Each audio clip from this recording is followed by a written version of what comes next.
Welcome everyone to episode number 9 of the Engineering Evolved podcast with myself, Brandon E. Grant, and always my faithful co-host, Pavel Krupa. For those of you who are here in the U.S. and watching this live, first thing I want you to do is I want you to go ahead and type hashtag live in the comments. I'm going to do that myself right now. And if you're watching on replay, I want you to type in hashtag replay, just so that we know who's watching and what ways. Saw some hashtag replays from one of our good friends for the last 2 weeks episode. That was exciting. Here in the U.S., it is Thanksgiving Eve, the night before Thanksgiving here in the U.S. And it turns out that the timing was absolutely perfect. So I have an idea in mind of, we want to talk about the attributes of the body. We want to talk about the attributes of the brain. We want to talk about the attributes of our being, our spirituality, right? And for me, in that kind of order, we've talked about body with fitness and nutrition, and now your brain. I have a very strong connection to the idea that gratitude is critically important for thinkers, for everyone, but like for people who use a brain, gratitude is a fuel for a brain. And we'll touch off on that a little bit more. The timing is perfect because tomorrow is Thanksgiving. And so, Pavel, when I say Thanksgiving, like, did you have something similar to that prior to being in the U.S.? And how do you experience Thanksgiving here in the U.S.? Yeah, thanks for asking. So no, actually, we do not, in Poland, where I'm from, we do not have a Thanksgiving. I would say that probably the most similar experience to it would be the time of Christmas, when we talk to each other and said good wishes to the other side and basically wish luck for the upcoming year. And then that's where we kind of try to express the gratitude between members of the family usually. Got So it. I think that'll be the closest that I got to the Thanksgiving before coming to the US. Got it. And then how have you experienced it having been in the US? Like what's your experience of the holiday of Thanksgiving? Actually, I remember the first time was quite some time ago. It was around 2015, I think. That was the first time I experienced Thanksgiving, and I didn't really know what to expect. It was first time when I was kind of welcome, I would say, in the US. So I was very close to the time that I just arrived, maybe 2 or 3 months after I arrived. It was a Thanksgiving time, and I didn't really know what the Thanksgiving is. I just thought it's another holiday. Because unlike, for example, my wife, when she went to English courses and she had the studies, they kind of study what the Thanksgiving is, where did it come from, and so on and so on. But for me, it was kind of a new topic that I was not introduced to. So I was okay, let's see what is it. And actually, it was very welcoming. I met with the friends, people I didn't know, and they welcomed me very, very nicely, and they were very open to discuss and where am I from? There was no judgment. There was nothing that would kind of throw me off. So it was a very good and pleasant experience for me here as a foreign person that came to the US. So it was very welcoming again. And I think it was a great time to do it because it was again, at the beginning when I just came here and I was kind of afraid of what was around here. So it was a actual welcoming to the US party for me. Awesome. Sounds like Thanksgiving for you went exactly as everyone would dream it and draw it out in a storybook, right? Yep.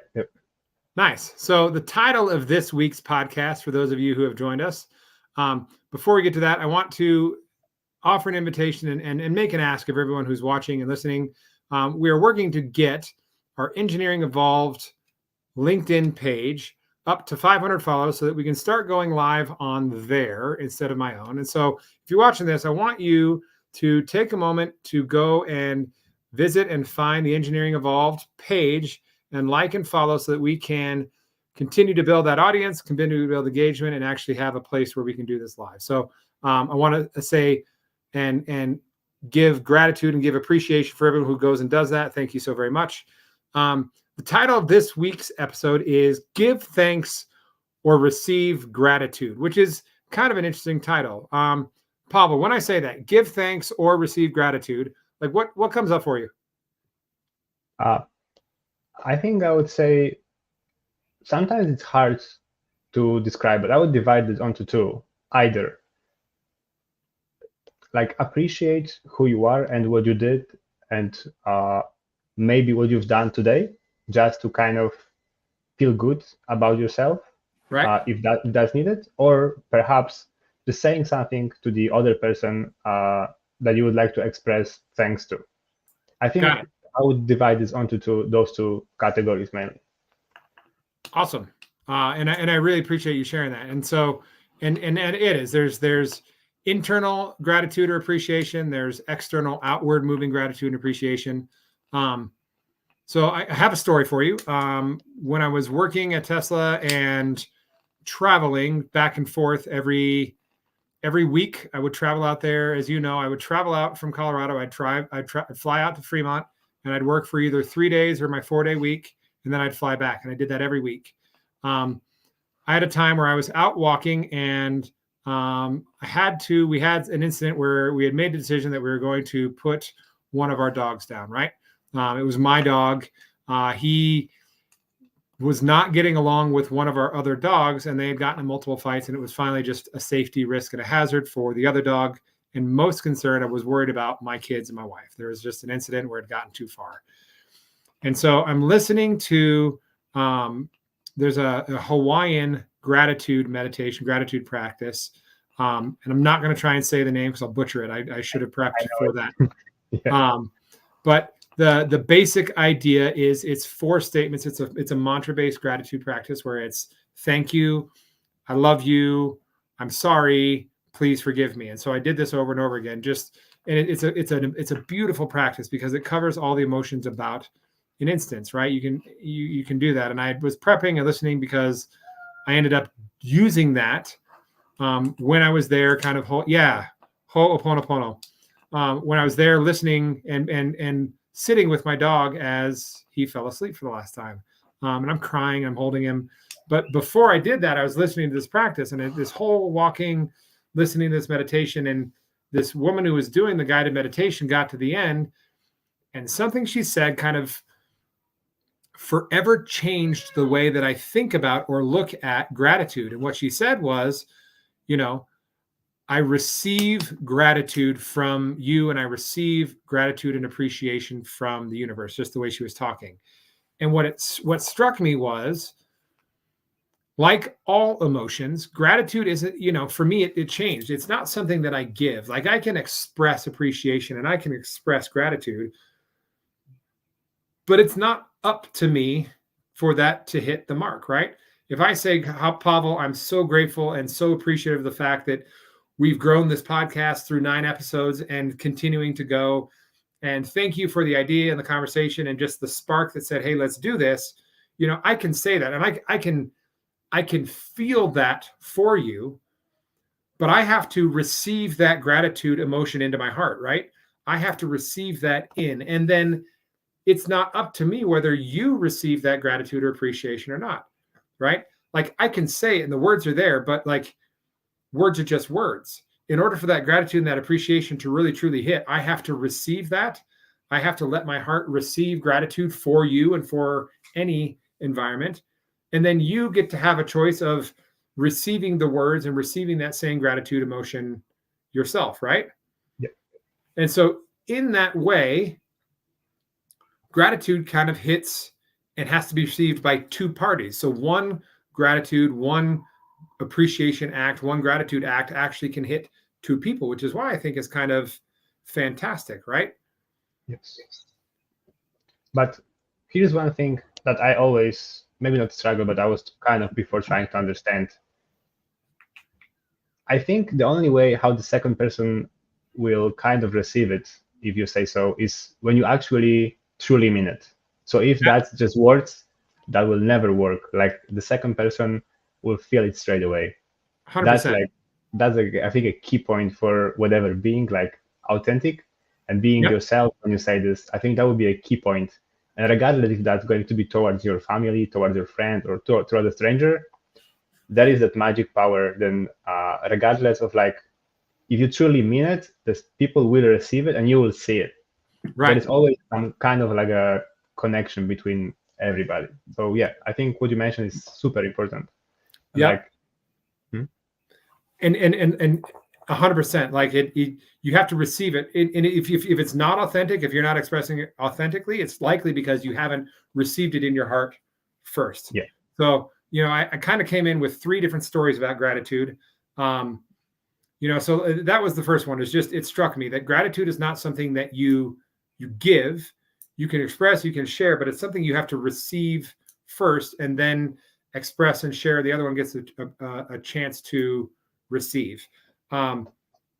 Second story I have about gratitude is right after I joined Tesla, I was in Ohio doing some robot training with one of the OEM robot trainers there, right? And was going through, and it happened to be that I was out in Ohio in February during my youngest daughter's birthday. Like I was going to be there for the birthday party, but I was going to miss her actual day. And she was turning 2.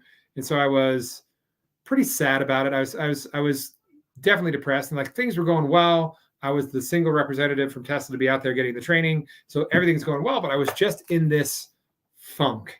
And I started listening to, and I had been listening to Dr. Joe Dispenza for a while, which for the listeners, if you haven't ever dug into Dr. Dispenza and kind of what he brings to the table in terms of gratitude, highly suggest checking it out.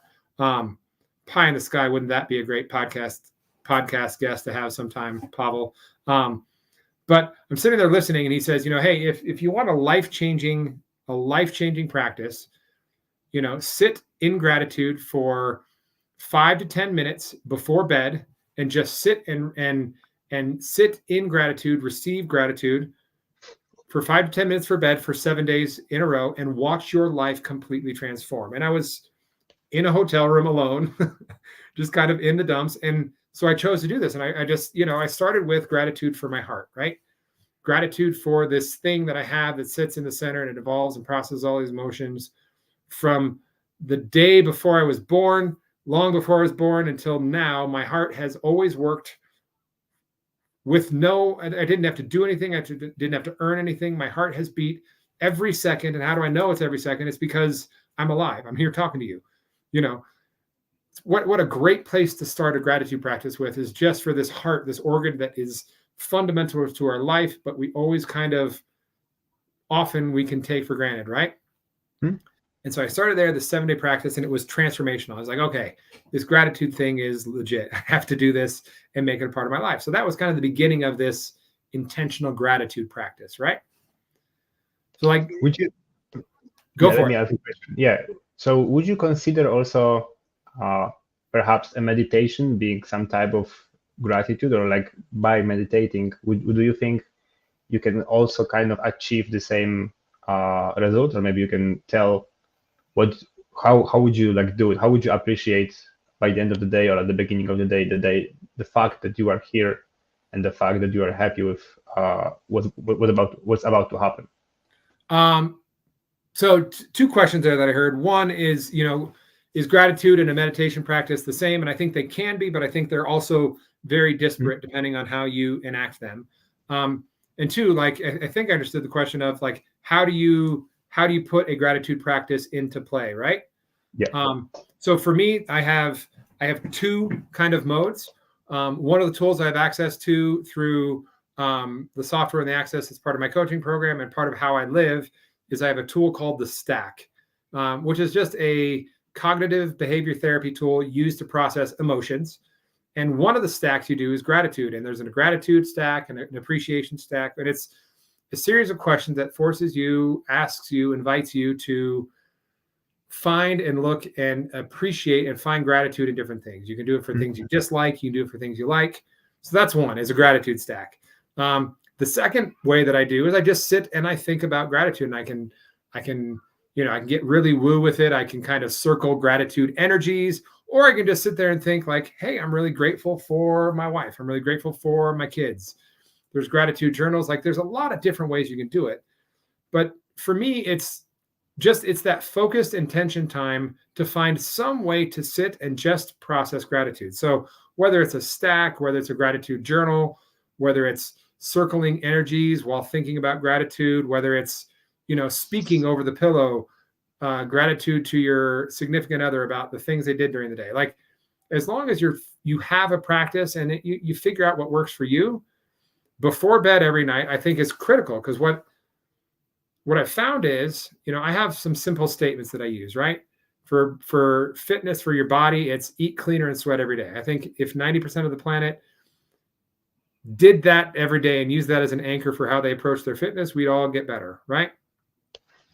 For your brain, taking care of your brain, and for us thought workers and engineers, your brain requires really two things to function and perform optimally. One of them is sleep, which is so underrated. I think I only want to talk about that one next, right?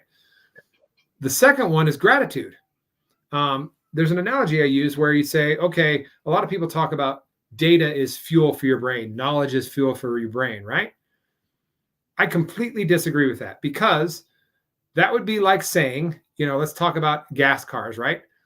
You use a car to drive. You use a car to travel miles as an output, right? Knowledge for your brain, knowledge as fuel for your brain would be akin to me saying, hey, Pavel, let's go to the store. I need to get miles to fuel my car, right? Doesn't, like, that statement makes no sense. Knowledge is what your brain processes. It's an output. You use knowledge, you use your brain to process and translate and consider and calculate all the different things with knowledge. And then you spit out creatively different things. Like, your brain is processing information. The fuel for your brain then can't be the information, right? I've found that I think your brain processes, the fuel for your brain is the emotions and the energy in which you, for me, go to sleep, is where I found it. So gratitude before sleep, what it actually does, and the reason that Dr. Joe Dispenza's practice that I tried that night of just sitting in gratitude before bed, is you get your brain thinking. You have those neural connections that you actually burn in. Sometimes it's new, sometimes it's been practiced, but you burn in this thought of gratitude and thinking about things with gratitude. And then that's what your brain processes when we go wherever we go and sleep, right? Yeah. And so you sit there in gratitude, and you sit in gratitude for God, or for your heart, or for your family, or your kids, or your work, or your business, or your body, like whatever comes to mind, whatever you want to do, your brain will process that while you're asleep. And then it's not, you're going to wake up the way you wake up. But I've found over time that employing a gratitude practice at night before bed, I wake up generally better off than I would have. Like, more mornings than not, I wake up in a better mood. Whereas when I fall off of it, or I wander away, or I veer away, or I'm not as intentional about it, then those are the mornings that I wake up and I'm grumpy because somebody said something the night before, or whatever else. Like, gratitude practice helps you and gives you the best chance to wake up better. Not great. It's not a guarantee. And I think it's truly because gratitude gives you the right fuel for your brain, right? You can fuel your brain and your emotions with fear or sadness or anger, or you can fuel your brain with gratitude when you go to sleep at night. Yeah, I definitely agree. There is actually one more thing that I do sometimes. Also, in addition to like gratitude, for example, like you mentioned, probably that's a topic for a different podcast, but it is also important if, for example, you set goals. Yep. It is also important when you go to sleep, for example, to mention those goals, or mention something that you would like to achieve in the future, or maybe soon, maybe in a farther future. And by just saying it, you will actually eventually, very likely, do it in the future. And that Absolutely. might be something that you don't even recognize. And like, again, that's probably topic for a different podcast, like setting goals, like long-term goals, and like how to actually do it. Yep. And how the magic happens after like doing it and then anchoring something that helps you achieve the goal. But I really like what you said. I use the statement of the anchoring and the gratitude and doing it before bed. And yeah, I 100% agree. Doing something before sleeping will work in your brain during the sleep, and it stays, like you said, it builds new connections, and it might seem magical to some of us, but it really works. If we program something, that's how actually, like a robot, if we program something before we go to bed, especially if that's going to be a positive emotions. That's why I also would like to say, and that's something that I've heard and also like we try to practice. If you're like angry about something, or you're arguing with your family, your members that you spend time with at home, you should not go to sleep if you don't solve the issues, because then you're not really solving the issue. But the next day that you wake up, like, your sleep will be bad. You don't feel good the next day. It's always good to be in peace, let's say, before you go to sleep, with yourself and with the others. Right. Because 100%, you go to sleep and your brain still works. Yeah, whether you like it or not. So yeah, Absolutely. it's very, very, very important that you mentioned that. Yep. And that's, and it's good to have that as a combined, but really the only person in charge of that is you. Like nobody can force another person to have gratitude. So all I'm in control of is saying, before I go to sleep, I want to find gratitude. Even if I'm fighting with someone, even if I'm angry, take a moment to find gratitude. So that's the second thing. That's the gratitude practices I think everyone should do. So, the simple statement for brain that we'll talk about is practice intentional gratitude daily and focus on your sleep, right? As engineers, man, that's hard sometimes. I remember I used to be a 3 to 4 hour a night guy, and that's how I worked for a while. Now I'm working to make 6 consistent, and that's a struggle for me. That's just where I'm at. The third thing I want to talk about with gratitude, and it kind of ties in with what you're talking about, right? I learned a long time ago that, like, the words "I am grateful," man, those are some powerful words. We can veer into a conversation at some point in time about, attracting the universe, the law of attraction, and bringing things to you, which can sound kind of woo, but the more you look into it, the more you recognize that's actually how it works, right? I am grateful for something that is coming, that you've asked the universe for, is the language of manifesting and creation in our lives, right? I used to do a CrossFit workout, and I go and I just kill it. And I'd be so exhausted. And at the end of it, I would just sit in a pool of sweat and say, I am grateful for the man that I am building. I am grateful for the person that I am building right now in this moment, right? It creates presence. It creates gratitude for the thing that you're already asking for and coming in your direction. It's such a really big deal. So one of my good and dear friends, and someone who has been a guide for me in a lot of different ways, Brian Q. Davis, actually was on here, and he kind of gave us some emojis, and so I appreciate that. He actually has a gratitude practice that I'll share a little bit about, and probably dive into a little bit more later if we talk a little bit more about spirituality. But he talks about this gratitude practice where you actually you ask for a gratitude practice where you ask for what you want from what he calls the CEO of the universe, right? God, divinity, universe, source, whatever you want to talk about for yourself. But basically you sit and you say, okay, on one page, you do all the things you're grateful for in your life. You just launch into this practice and you say, thank you for all of these things. And you really, truly feel and express and receive that gratitude for all of these things. And then on the other page, you say, I know you can, will you? And you ask the universe, God, divine source, divinity, whatever it is for you, you ask the universe for the things you want without shame, without fear. And it's a beautiful practice. And it's something that I've used for myself many, many times. And it's something that I've had my clients do. Pavel, I'll share it with you, and I'll see if I can find the podcast episode, and we'll share it in ours.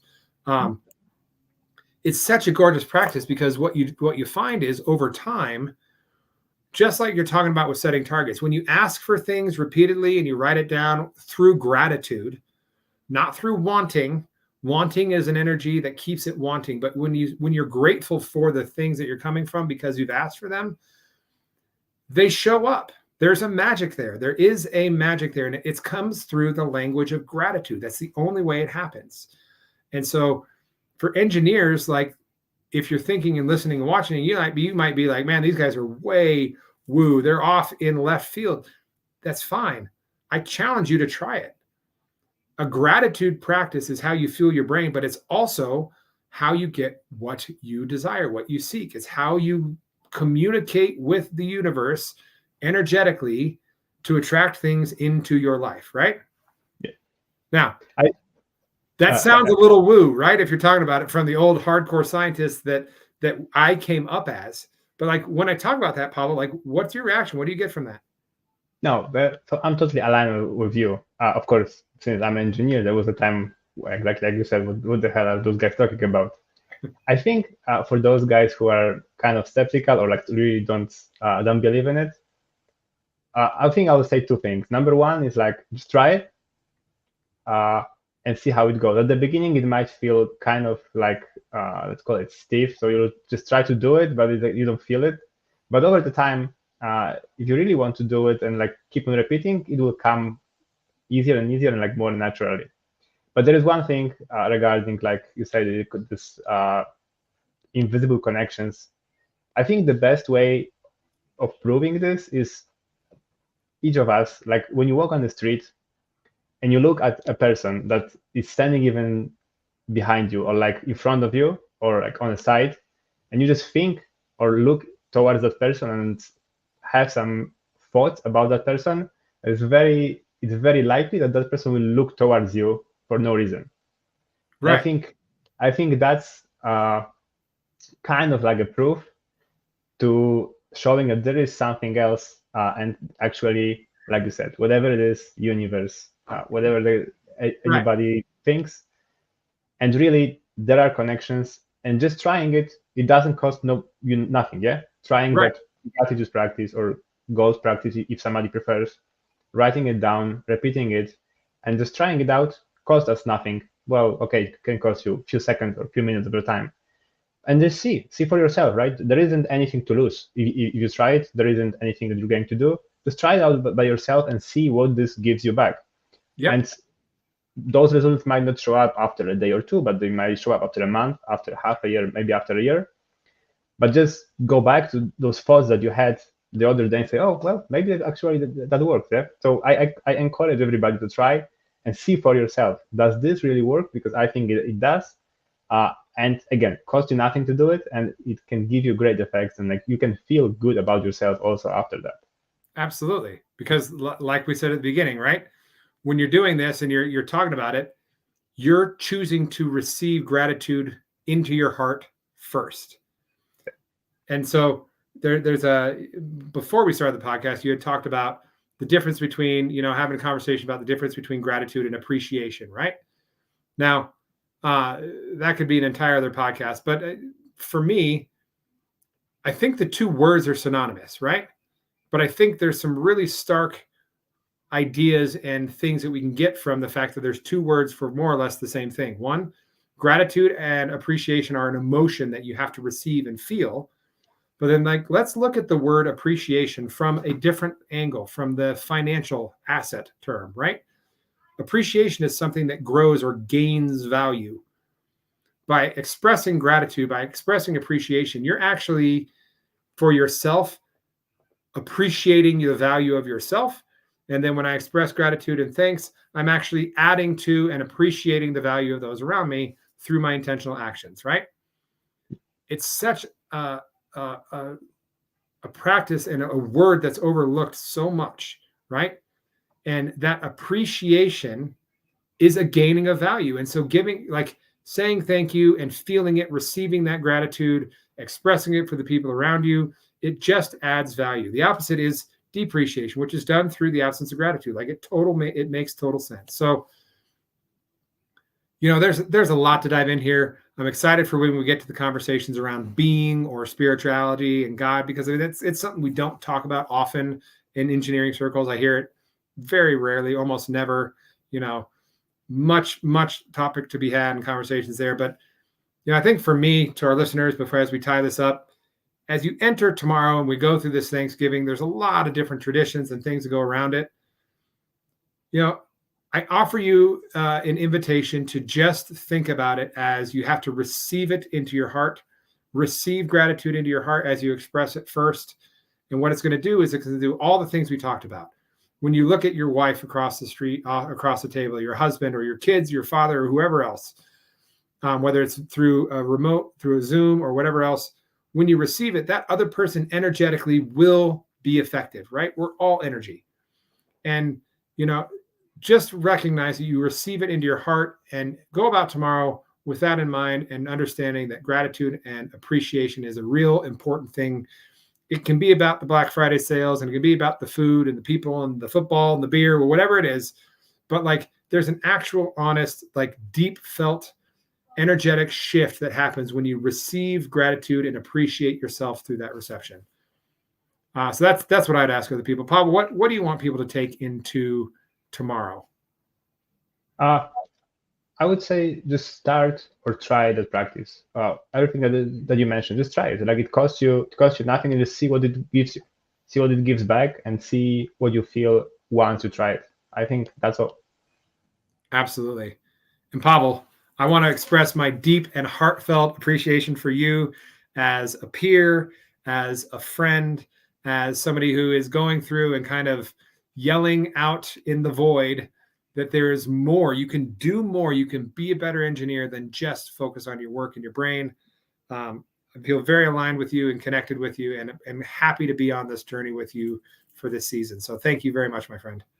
Likewise. It's very nice. I think I'm also very happy that we stood upon each other and decided to go forward this path, and we can share the knowledge and our experience, right? And our goal, I guess, is to hope that we can help others, even through podcasts, in person, or however else. And again, I think it would be possible if we never met and we never said, "Hey, let's try, let's do it." So thank you. Absolutely. Episode 9 is there. If you do want to reach out to Pavel, I know for my coaching programs, gratitude is a key function. It's a really big part of the process because I do believe deeply it's one of the most important things you can do to take care of your brain. Pavel has talked about, expressing gratitude to your teams through what he teaches and guides. So if you want to talk to us more in depth about how important and something you can institute small in gratitude, please reach out to us through either DM or on our page or engineeringevolved.com. Everyone have a wonderful, happy Thanksgiving. And then in the links for all of these things, I'm going to go ahead and I'm going to post that podcast episode from my dear friend, Brian Q. Davis, talking about gratitude and how important that plays in the conversation with the CEO of the universe. All right. Everyone have a wonderful night. Brandon Reed Grant signing off. Likewise, guys. Happy Thanksgiving. Thanks for joining. Bye, everyone.